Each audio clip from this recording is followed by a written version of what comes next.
And now, the freaking awesome computer games of 1983. Greetings, and this is Clint's freaking awesome computer games of 1983, because if they weren't awesome, I wouldn't give a crap. First up is Infocom's Planetfall, a text adventure where you start off mopping the floors of a space station and things blow up and you have to become awesome. We've also got StarQuest Rescue at Rigel, a top-down adventure game with role-playing elements and some seriously awesome pulp sci-fi box art. There's also Chucky Egg for the BBC Micro, a platformer where you're avoiding giant ducklings collecting eggs, and it's weird. We've also got Hard Hat Mac, one of the earliest Electronic Arts games, kind of a Donkey Kong clone, where you go around a construction site avoiding OSHA officers. And that's all for my freaking awesome computer games of '83, and as always there's plenty of games to choose from every year, but it's nice to know where to start.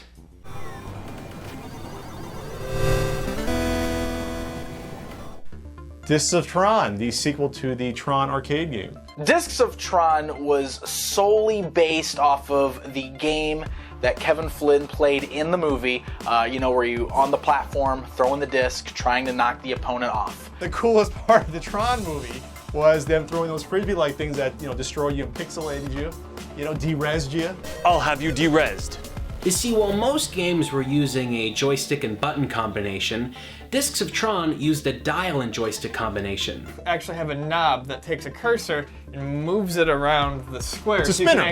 You can actually aim where you're going to deflect your disc. Discs of Tron has a cool environmental cabinet. It actually has a light up disc at the bottom that you stand on. When you die, it flashes at you just like the platform's going away in the movie. You step into it and it surrounds you. There's a back to it.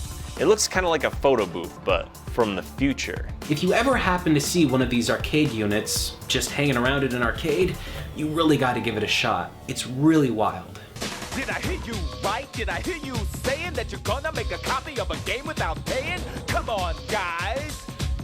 I thought you knew better. Don't copy that floppy.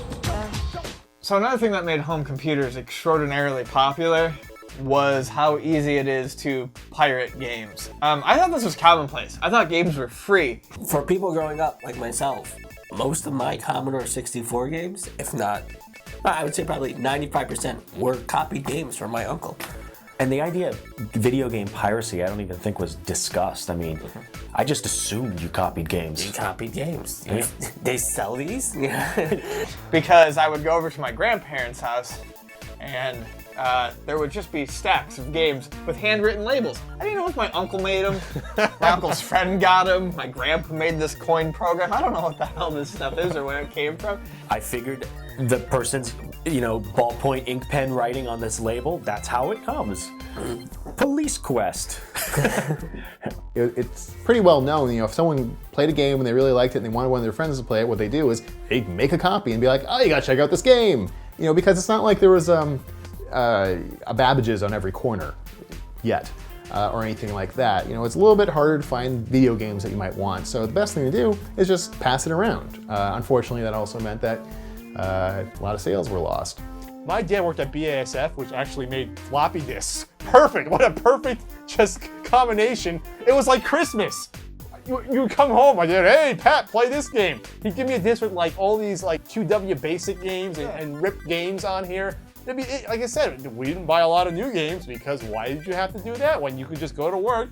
At work, your colleagues would copy games and give them to you. Can you imagine doing that nowadays? Companies started to get kind of creative in making sure that people went and bought the actual game and didn't just get passed a copy, a floppy diskette or something like that. So you have a lot of games like The Secret of Monkey Island, which came out later, would have this wheel where you would, at certain points you'd have to, depending on the day of the week, you'd have to match up a pirate face to go on with the game, and you had to turn the wheel to the correct day and with the faces and numbers and et cetera, blah, blah, blah, and you had to put in the correct face. I think the only non-copied games that I had were educational software. Those are the only ones. And to this day, some of those are the ones with the toughest encryption codes. There are people who still haven't bothered decoding those. If you could get a game, you kind of see this even to this day where you have deluxe editions with extra things in them, You can have just a copy of the game, or you can actually pay the 20 bucks or whatever, and you could get a game with like a little golden token and a bag and a book and who knows what else. And I'm talking out my butt here, but I really attribute the companies back in the day trying to fight the video game piracy to adding to some of these feelies. Video game piracy. It began before, it rose in '83, and it continued to exist into today. Oh, piracy.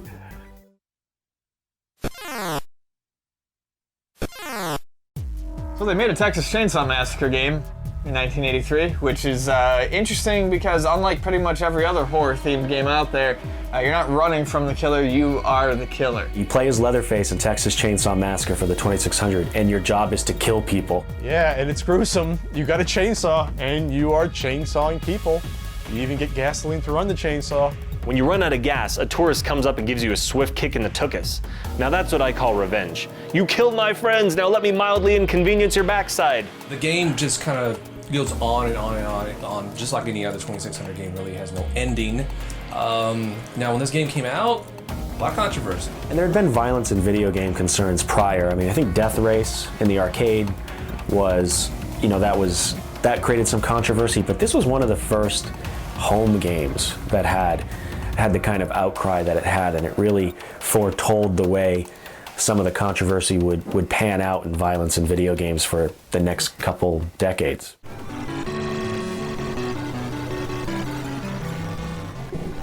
So we've got Journey by Bally Midway, because only smart businesses say, hey, you know what, we put out that game on a console last year, it was a flop, so let's make an arcade version of it. Black and white digitized photos of the band members' faces appeared courtesy of Ralph Baer's new photo technology.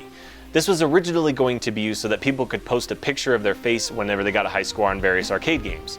The problem with that is they started thinking, well, people can take pictures of their woohoos and post it right on the game. And the arcade version has a bunch of selectable games. Basically, you have to get each band member's instrument back. At the end of the game, your presence is a Journey concert, and you get to play the bouncer warding off fans. You gotta keep the fans from entering the stage while an actual song plays. Somewhere in the night. The machine actually had a tape deck in it, and a tape deck would play an actual Journey song. It's more fun than games. Joysticks. I can't go on like this! Totally awesome video game! Joysticks was a very bad movie. Yes. It was like Porky's with video games. You like Porky's? You like video games? Well, just put them in a blender and that's your movie. It had 90% more sleaze and 100% more video games, because Porky's didn't have video games in it. Literally, within the first minute of this movie, you have a guy getting his crotch groped and but it's for kids because it takes place in an arcade. It was like one of those 80s movies that just seemed to be really badly lit. Like everything was dark, not just because it was an arcade, just because nobody knew how to light anything. Production for the movie only took 13 days, and boy does it show. The video and audio quality are low even for a B movie. But there were a lot of boobies. And joysticks. And Pac-Man. The climax of this movie shows off the new game Super Pac-Man. Pac-Man machines are prominent in this game. There are Pac-Man sounds and graphics for the transitions. Yeah, basically Namco licensed Pac-Man to the filmmakers, and then they just threw boobies all over it. It was awful. I mean, it's awful. People like it because they remember it from the time, but no, it's god-awful. There was original music written for it, like a ripoff to Pink Panther or something like that, and the song Joysticks has lyrics like "Video to the max" and "Totally awesome video games." They had the scene with the giant joystick that they have to, you know, this is arcade game with the giant joysticks they play. It's called joysticks. It's joysticks, get it? That's because it's like a. Why was this a topic? Because it was a. Because it's important information. It was not the Wizard. The Wizard, it was not. Joysticks is raunchy, rude, crude, creepy, pervy, and base, and so bad that it's good. A world apart from anything you have seen before. Krull. Krull was an arcade game. It was based on the movie, and it was ported over to the Atari 2600. It was originally supposed to be a 5200 game. Yeah. But due to poor sales of the 5200, They decide, let's put it on the 2600. There's like 4 different mini games that are interesting. There's a spider out to get you in one. There's like a horse thing going back and forth, and you gotta rescue your girl. It's an early film adaptation game. I mean, there were others, obviously. We all know about E.T., but... And Superman. Yeah, but this one was actually considered to be pretty quality. Yeah. Even the box art had really cool, you know, painted artwork. It was just a dude with the freaking Krull star, like, yeah! I don't know anyone who's ever seen the movie Krull. Supposedly has a cult following. I doubt it even exists. I've never seen it on cable once. I think Krull is better known as a video game than it is as a movie. Yeah. Americans bought $3 billion worth of video games, but the fad wore off. Atari lost $80 million in 1 quarter. Consumers are fickle, and Atari is facing a challenge. 82 was kind of the high point. That was just like, boom, everybody was doing well. The industry was worth $1.5 billion. Mattel had about 20% of the market. This was the bubble before people had the bubble, you know, the dot-com bubble in the 90s and stuff that was so exciting. There was a lot of really great expectations of what was going to happen in the video game industry. And all of us who were there were just kind of going, well, this is it. This is our job for life. So in 1983, we see the first ripples of what would be the big video game crash. So Ray Kazar, who was the president? CEO of Atari, kind of got in trouble for some kind of inside stock trading. He sold 5,000 shares of stock in Warner Communications 23 minutes before he gave a low earning report that resulted in the stock plummeting nearly 40%. You know, things were starting to unravel in the video game industry. Pac-Man comes out, and everybody knows what Pac-Man is, and then they get their 2600 version out, and it was promised to be Pac-Man, and it was not Pac-Man. But Atari felt rushed to put it to market, and the port for Pac-Man on the Atari 2600 is very, very poor. There's a lot of ghosting. You know, Todd Fry, the guy who did Pac-Man, did the best that he could in the time he had and the resources they gave him to do it. Atari was so confident in Pac-Man that they actually made 2 million more cartridges than systems that were out. This, coupled with the release of E.T. later, which again they made tons and tons of E.T., but in this case it turns out the game was actually quite bad. You know, Atari, you know, broke the bank and for E.T. From my perspective, so what E.T. was a real challenge, an incredible personal challenge, to do a game, a complete game, that quickly. They made more E.T. cartridges than there were actual units out there because they figured that people are going to want this so much they're going to buy Atari units just to play these games. There were 2 big disappointments that went on, so I think that kind of soured the audience some. Aside from the well-known failures like the Reese's Pieces Eaten E.T. and the Dot Devourin' Pac-Man for the Atari 2600, third-party games also played a big role in the video game crash. There was no way to stop another company from making a game for your system. Unlike now, where you have to obtain a license to make a game legally for a video game system, you didn't need to do that back then. People just backward engineered the Atari systems and all the other video game systems, and they put out games for all these systems to make a quick buck, but they weren't made properly, and some of them didn't even work right. But it was all these other little companies that had all sprouted up, all selling really bad video games to just sort of cash in on the bubble. Retailers bought all the video games they could handle and suddenly found themselves with boxes upon boxes, millions of dollars tied up in useless garbage inventory. They were just making games in higher quantities than they needed to, and they were making games that no one asked for. Some of these games include Chase the Chuck Wagon, a game made for Purina in which you're a dog going through a maze trying to catch up with the Chuck Wagon to hopefully get some grub. No one asked for Kool-Aid Man. No one asked for tooth protectors. You know, they were making games, tax avoiders, that's a game. That was just it. It was just a lot of poor quality games, and there were so many of them that people were going into stores and they seen all these things in the game, which one's good? So with all of these video games just stacking up in clearance bins across the country, the overall value of video games just kept falling and falling. I was born in 1982, and the crash happened around about 1983. I was not aware of this. I just knew that as a kid, my first system was a 2600, and for some reason, all the games were only $1. Everyone was getting into the market, and the consumer felt, for the most part, screwed. Right. And people started to just move away from home console games. You not only just have all these games coming out, but you have a glut of hardware. Hardware that no one's buying. 82 had about 5 different systems released. So all these companies were getting into the business.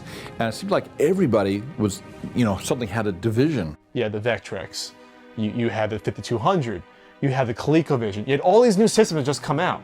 And so now, not only you have the consumer caught up in this video game fad, now to decide what system to get, but now what games to get for those systems, it's a crapshoot. As 1983 drew to a close and we started moving into 84, the video game market had completely crashed in on itself. The companies like Atari, Mattel, everybody just sort of bails out. They're like, whoa, we can't make these video games anymore, nobody's buying them. I mean, Atari totaled $500 million in losses this year, this 1983. That's terrible. That's humongously terrible. After November of 1983, it was just like, it's like a ghost town up there. It's like person in cubicle, empty cubicle, somebody laid off, empty cubicle, somebody laid off, empty cubicle, and then another guy who's still working there. People thought that video games, a video game console, was a transitory product. It was something that was going to go away because it was just, they thought, just something to get people from owning nothing in their home to owning real computers. The games you would get on a computer would generally be much, much better than the games you would get on a console. That'll do your video games, but then you can also write checks with it, or you can store your kitchen recipes. This is what they always told people to get them to buy computers in the early 1980s. Tons of systems, garbage games, consumers don't know what the hell's going on, starts to crash. Video games are dead, Ian.